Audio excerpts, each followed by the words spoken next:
Kapitalisme dan kekuatan pasar dalam membentuk manusia modern.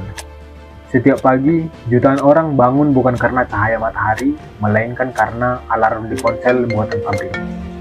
Lalu mereka berpakaian mengendarai mobil kredit, masuk ke kantor, menatap layar, dan menjual waktu hidup mereka. Mereka menyebutnya pekerjaan. Sistem menyebutnya produktivitas. Tapi benarkah ini semua pilihan bebas? Selamat datang di dunia kapitalisme, sebuah sistem yang tidak hanya mengatur ekonomi, tapi membentuk siapa kita, hingga ke isi kepala terdalam. Awalnya adalah pabrik, mesin uap, tenaga kerja murah, revolusi industri mengubah dunia. Tanah jadi milik, waktu jadi uang, dan manusia jadi angka. Kapitalisme lahir bukan dari pasar bebas, ia lahir dari penaklukan, penjajahan, dan revolusi berdarah. Pada bangsa lama digantikan berjuis, tapi rakyat kecil tetap sama, bekerja atau mati kelaparan. Adam Smith menulis tentang tangan tak terlihat, bahwa pasar akan menyeimbangkan semuanya, bahwa kepentingan pribadi akan menciptakan kebaikan bersama. Tapi tangan tak terlihat itu seringkali mencuri dari piring yang kosong dan memberi ke piring yang sudah penuh. Kapitalisme tumbuh dari toko kecil hingga korporasi raksasa, dari pasar lokal hingga globalisasi tak terbendung. Dan di balik semua itu, manusia berubah. Kapitalisme tidak hanya menjual barang. Ia menciptakan kebutuhan, ia membuatkan merasa kurang agar kita membeli yang lebih. Tidak lagi soal kebutuhan, tapi tentang gengsi, tentang gaya, atau status. Sepatu bukan lagi tentang alas kaki, tapi simbol kelas.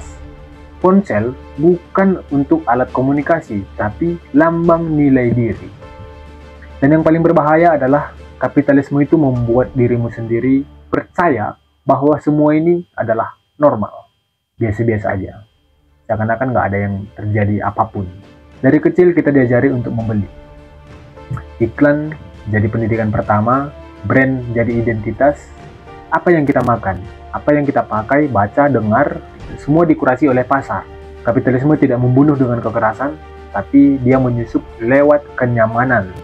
Kenyamananku, kenyamananmu, atau kenyamanan kita-kita. Toko swalayan lebih mematikan dari tank.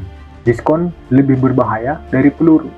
Karena saat kamu merasa puas, saat aku merasa puas, kita ini tidak sadar bahwa kita sedang dijajah sebenarnya.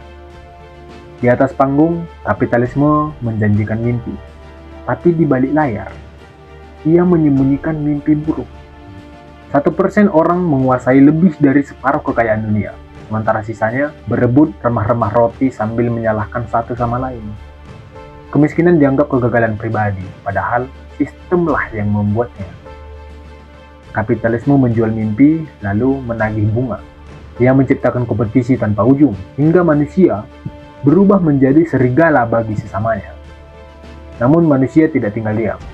Setiap zaman melahirkan perlawanan, dari serikat buruh hingga boikot konsumen, dari koperasi rakyat hingga sistem ekonomi alternatif. Tapi kapitalisme cerdik, sangat cerdik. Ia tidak membunuh musuhnya, ia membelinya. Kapitalisme itu menjual pemberontakan sebagai tren. Kaos Che Guevara dibuat di pabrik, lalu dijual oleh perusahaan yang sama yang kau kritik. Revolusi pun kini bisa dikemas dalam kemasan limited edition. Kapitalisme tidak hanya mengatur dompetmu, ia juga menyentuh jiwamu. Kebahagiaan saat ini diukur dari notifikasi belanja. Cinta dikapitalisasi oleh aplikasi. Kecemasan dijadikan sebagai peluang pasar. Dan dalam semua itu, manusia modern menjadi kosong, terhubung dengan seluruh dunia, tapi terputus dari diri sendiri. Saat ini kita harus bertanya, apakah kapitalisme adalah akhir dari sejarah? Atau hanya satu babak dari cerita panjang manusia? Mungkin kita tidak bisa menghentikan pasar, tapi kita bisa mulai mengendalikan arah. Bukan untuk kembali ke masa lalu, tapi untuk menulis masa depan yang tidak terkendalikan iklan. Kapitalisme membentuk manusia modern, tapi manusia sejati tidak diciptakan pasar. Ia lahir dari keberanian untuk mempertanyakan segalanya. Dan pertanyaannya itu dimulai dari hari ini.